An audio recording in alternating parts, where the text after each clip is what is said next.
எலை சொக்காரா, நான் தால உங்கள் நெல்லை வேலை பேசுகிறேன் நண்பர்கள். இன்றைக்கி நம்ம வேலையை பற்றி பேச போகிறோன்னா, வணக்கமங்கோ சீலா நெல்லை சங்கர் மாப்பிள்ளை பற்றி பேச போகிறோம். வாங்க வீடியோக்குள்ளே போகலாம்.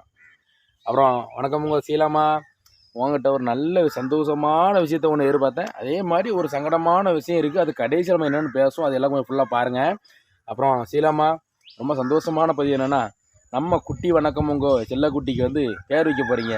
அது ரொம்ப ரொம்ப சந்தோஷமாக இருக்குது. எல்லாரும், நான் மட்டும் இல்லை, உங்கள் சந்தாதாரர்கள், உங்கள் சோசியல் மீடியா நண்பர்கள், நம்ம சோசியல் மீடியா அன்பு சொந்தங்கள் எல்லாருமே கேட்குற ஒரே கேள்வி, வணக்கமங்கோ சீலா அவங்க பிள்ளைக்கு வந்து என்றைக்கு பேர் வைக்கிறாங்க, அந்த ஃபங்க்ஷன் எப்போன்னு எல்லாருமே ஆவலோடு காத்துட்ருக்காங்க.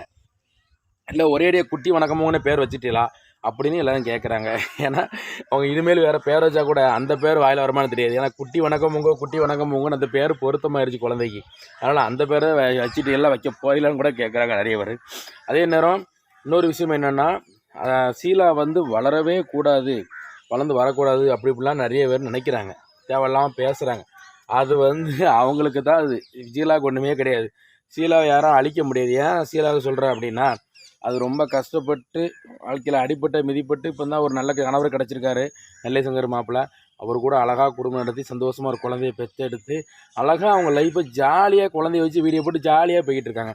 இதை விட்டுட்டு தேவையில்லாமல் இன்னும் சீலாவை பற்றி அப்படி இப்படி அது இதுன்னு பேசிகிட்டு இருந்தா அது அவங்க தான் பைத்தியக்காரதானோ பைத்தியக்கார பயிலுவோம். சும்மா வந்து சீலாவே குறை சொல்லாதீங்களே, வேறு வேலை வெட்டி இருந்தால் இப்போ பார்த்து தொலைங்கலை. அதே மாதிரி நெல்லை சங்கர் மாப்பிள்ளை, இந்த பிக் பாஸ் எல்லாம் போய் நம்ம சீலா தங்கச்சியை கூட்டு போகலாமாயா? ஏன் கூட்டு போக மாட்டேங்குது? கூட்டு போய் அதோட பர்ஃபார்மன்ஸை காமிக்கலாம்ல. வேறு லெவலில் காமெடி போகணும் சீலா தங்கச்சி. யாரெல்லாமோ கூட்டு போய் உள்ள என்னெல்லாமோ பண்ணுதாங்க. நீங்கள் சீலா தங்கச்சி கூட்டு வந்து விட வேண்டியதான பிக் பாஸில்? அடுத்த சீசன்லேயே கொண்டு 10ல் கொண்டு போய் விடுங்க, சீசன் 10ல். சரியா?